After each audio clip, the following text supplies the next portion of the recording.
Mu Rwanda ubukwe ntibuba ari ikintu gisanzwe, ni umunsi wishimye w'imihigo w'urukundo. Ariko se wigeze wumva ubukwe bw'icyamamare burangira abantu bacitse ururondogoro n'agahinda? Uyu munsi muri Menya Byose tugiye kukwereka top 5 y'abasitari bakoresheje ubukwe bwaranzwe n'amahano akomeye cyane mu mwaka w'ibihumbi 2025. Ni muri uyu mwaka vuba aha. Reka mbibutse, nta gihe abasitari cyangwa se ibyamamare byigeze bikoresha ubukwe nko muri uyu mwaka. Ubu ngubu barabukoresheje wagira ngo bari mu marushanwa koko. Mu gihe abasitari benshi mu minsi yashize cyangwa se mu myaka yashize wasangaga benshi muri bo niba ari abakobwa ni abafiyemere, niba ari abagabo cyangwa se abasore ugasanga bifitiye abana hanze. Iby'ubukwe byo ntago babikozwaga, ahubwo ingingo yari imwe ati nta gikwe, ati nta bukwe. Ndaje mbagezeho rero top 5 cyangwa se urutonde rw'abasitari 5 bakoresheje ubukwe bwuzuyemo amahano ndetse n'udukoryo twinshi bitagarutsweho rumwe n'abanyarwanda ndetse n'abasesenguzi bo mu Rwanda. Bamwe bajya kure bakavuga yuko ngo basebeje umuco gakondo w'abanyarwanda. Ntarasoza nanone ndaza kubagezaho nanone umuhango w'ubukwe wa Haji Shaddad Musemakweli usanzwe ari umuyobozi mukuru wa Gorilla Motors Limited, akaba n'umuyobozi nshingwabikorwa wa Gorilla FC ikina mu cyiciro cya mbere mu mupira w'amaguru mu Rwanda. Yakoze ubukwe n'Uwera Bonnet Queen bwitabiriwe n'ibyamamare bwavugishije benshi ku mbuga nkoranyambaga. Ubu nabwo buraza kuza n'ubundi muri top 5, ariko uyu we araba yihariye kuko ndaza kubasomera none cyangwa se ndaza kubagezaho uko ubukwe bwe bwagenze cyangwa se ubukwe bwe muri rusange. Reka kugira ngo ntangirane namwe ngusabe gukora subscribe maze like na share. Iyi ni Menya Byose ica ku Buvumbuzi Show. Nagusaba gukora subscribe maze like na share kugira ngo tuzajye twibanira. Turaza guhera ku mwanya wa 5.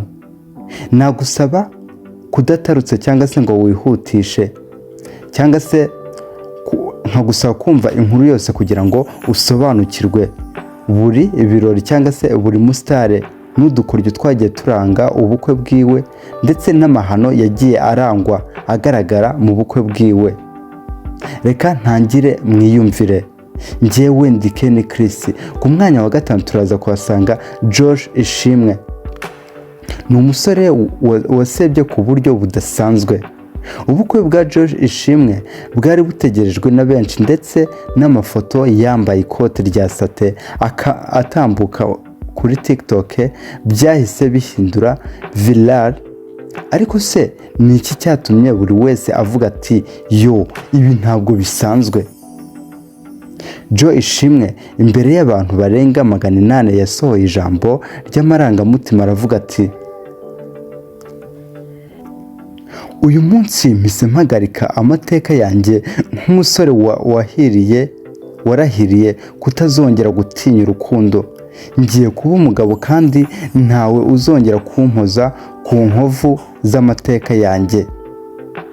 Ese byari bisanzwe mu muco wacu nyarwanda gusezera ku busore?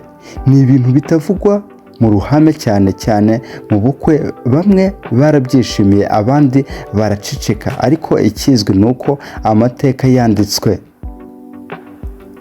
Agakoryo cyangwa se amahano yagaragaye muri ubu bukwe bwa Joshua Ishimwe uzwi ku ndirimbo zo guhimbaza ariko zikozwe mu buryo cyangwa se muri gakondo nyarwanda. Uyu nguyu ngo yakoze ubukwe burimo amahano ngo yo kuba yarasezeye ku busore, nkaho byakabaye umukobwa wakagombye kuba yarasezeye ku bukumi, bimwe byo bita ngo ni bride shower. uyu nguyu nawe ngo yasezeye ku busore. Ibi ngibi ngo byavugishije benshi cyane ndetse bamwe bacika ururondogoro ndetse ahubwo benshi muri bo barababara cyane bati aradusebeje, asebeje umuco nyarwanda. Ati se ibi ngibi yaba yabikuye he? Kandi ke kubatindira twigire ku mwanya wa kane. Ku mwanya wa kane turaza kuhasanga Vestine na Idriss Ouedraogo, umugeni wabuze isomwa, pasiteri aratakamba. Ibi byabaye uruhurirane rw'igitangaza n'igitangaje mu rusengero rwari rwuzuye amarangamutima. Pasiteri afashe Bibiliya aravuga ati, Idriss soma umugeni wawe. Aranga ati, oya, nta soko, nta kirungo, nta soni. Bose bararebana. Vestina abura aho yerekeza amaso ndetse abura aho akwirwa. Idriss yitsa imitima nk'uwabuze icyizere. Benshi baravuze ko Idriss yagaragaje kumwishisha ndetse bamwe bemeza ko hari ibibazo byari byihishe inyuma y'ubwo bukwe batabivuze mu ruhame. Njye sinari nzi ko ubukwe bushobora kugira akaga kangana gutya, ariko biragaragara ko hari ikitagenda neza. Ngaka agakoryo cyangwa se amahano yagaragaye mu bukwe bw'iki cyamamare cyacu cyangwa se bw'uyu muramyi unahimbaza Imana mu ndirimbo, ari we Vestine Ishimwe Tracy. Ati umugabo we bamusabye ko yamusoma, uyu nguyu aravuga ati ibi ngibi ntibikabeho, gusoma umukobwa tujye gushakana. Ayo ni amahano. Yayise amahano nyamara ahubwo niwe wakoze amahano. Mwebwe mbambwira cyangwa se mwebwe munyumva, ndabizi muri abahanga, hafi ya byose muba mwabyumvise. Niyo mpamvu tutari butinda ahubwo tugiye kujya ku mwanya wa gatatu. Ku mwanya wa gatatu turaza kuhasanga Anita Mukunzi. Ubukwe bwahindutse urusaku n'umujinya.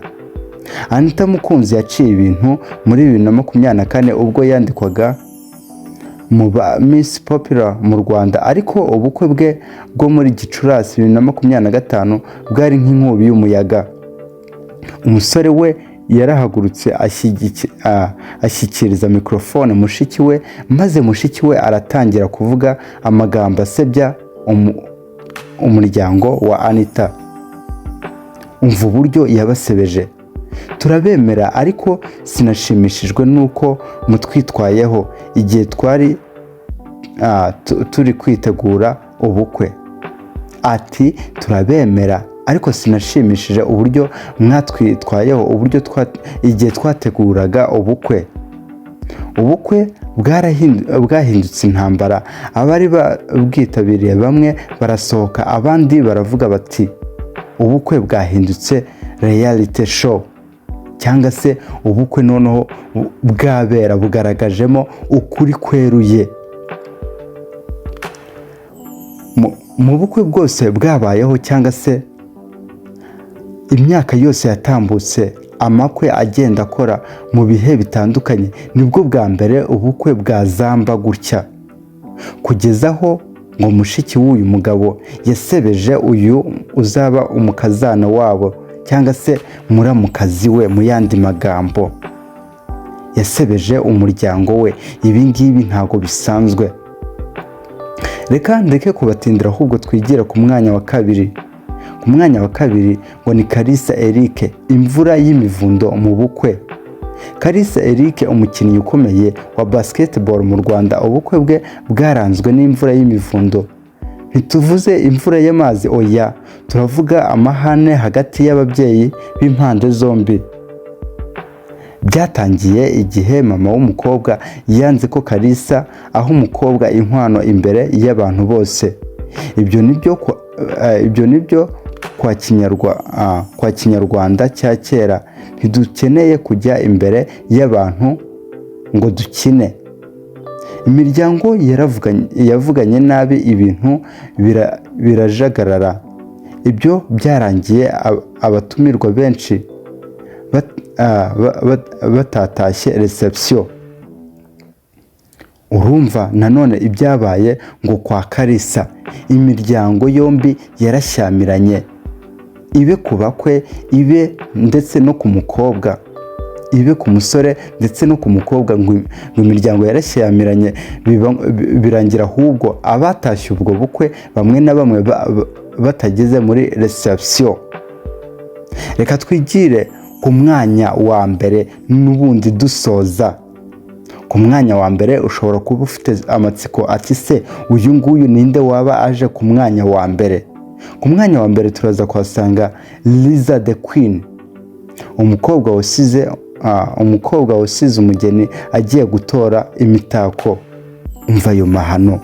Uyu ni umwanya twabaye dutegereje. Liza the Queen, umu-influencer ukunzwe kuri Instagram, yateguye ubukwe burenze ibintu byose wigeze ubona.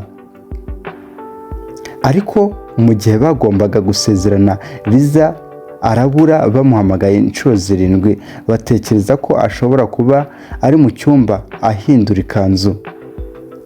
Liza yasubiye kwa makeup artist ajya gutora imitako y'amaso kuko atiyumvagamo isura umugabo yaragiye kwiyahura. Nubwo ubukwe buba ari umunsi w'ibyishimo muri 2025, hari abasitari benshi bagize ibyababaje cyangwa se ibyababaje abandi. Wowe se wabaye muri ubu bukwe butangaje cyangwa hari ubundi butarimo twibagiwe? Reka n'ubundi iyi nimenya byose reka mbibibutse. Nanone tujya kurebera hamwe ngo ubu bukwe bwa Musemakweli, uyu nguyu Haji Musemakweli ngukuriye iyi kipe ya Gorilla y'umupira w'amaguru, uyu nawe ngo aherutse gukoresha ubukwe mu minsi yashize, ariko ngo yari amaranye igihe kinini n'uyu mugore we ari we Bonete. Kantangire mwiyumvire. Haji Shaddad Musemakweli usanzwe ari umuyobozi mukuru wa Gorilla Motors Limited, akaba n'umuyobozi nshingwabikorwa wa Gorilla FC ikina mu cyiciro cya mbere umupira w'amaguru mu Rwanda, yakoze ubukwe n'Uwera Bonete cyangwa se Bonete Queen, bwitabiriwe n'ibyamamare bwavugishije benshi ku mbuga nkoranyambaga. Ni ubukwe bwatangiye kuwa 4 tariki ya 3 Nyakanga 2025, aho habaye ibirori bya White Party byabimburiye ibindi byari byitabiriwe na benshi mu biganjemo ababyirukanye na Musemakweli n'umugore we. Ni ibirori byakurikiwe n'ibyo gusaba no gukwa byabaye kuwa 5 tariki ya 4 Nyakanga, mu gihe kuwa 6 tariki ya 5 Nyakanga habayeho ibirori byo gusubiramo gusezerana, ariko ari naho Uwera Bonete agaragara imbere agatimba ndetse n'umugabo yambaye ikositimu. Ibi birori byo gusezerana aba bombi bari barabikoze mu gihe icyorezo cya COVID-19 cyari cyugarije isi, ku buryo byitabiriwe n'abantu bake cyane, akaba barahisemo kubisubiramo muri iki gihe icyorezo cyakendereye. Ngiyi top 5 n'ubundi y'ubukwe yo nabagezagaho, ndetse n'uyu nguyu Haji Musemakweli. Kandi reka mbibutse icyaranze ubukwe cyangwa se umwihariko w'ubu bukwe bwagiye bukoreshwa nuko bwabaye ari ubukwe buhenze cyane. By'umwihariko nk'ubu bukwe bwa Musemakweli urumva ko ngo bwigeze kubanza kuba muri COVID-19, ariko ngo bitewe nuko butitabiriwe neza nkuko babishakaga, ubu ngubu bwasubiwemo. Bivuze ngo ni amamiliyoni n'amamiliyoni yatanzwe. Nanone reka mbibutse ubukwe bw'uyu mukobwa wacu ari we Vestine, nabwo ngo bwaranzwe no kuba haratakajwemo cyangwa se bwaratwaye amafaranga akayabo ka miliyoni 130 y'amanyarwanda. Ni ubukwe buhenze cyane. twandikire muri comment, wibuke gukora subscribe na like kuri video kuko Ubuvumbuzi Show ni wowe tuyikorera. This has the Menya Byose, hosted by one and only Ken Chris. Until the next time, menya wumve usobanukirwe. Reka ngusezere nkubwira ko inkuru nziza nk'izi ari akagaruka. Twongere dusubire. Hasta la vista.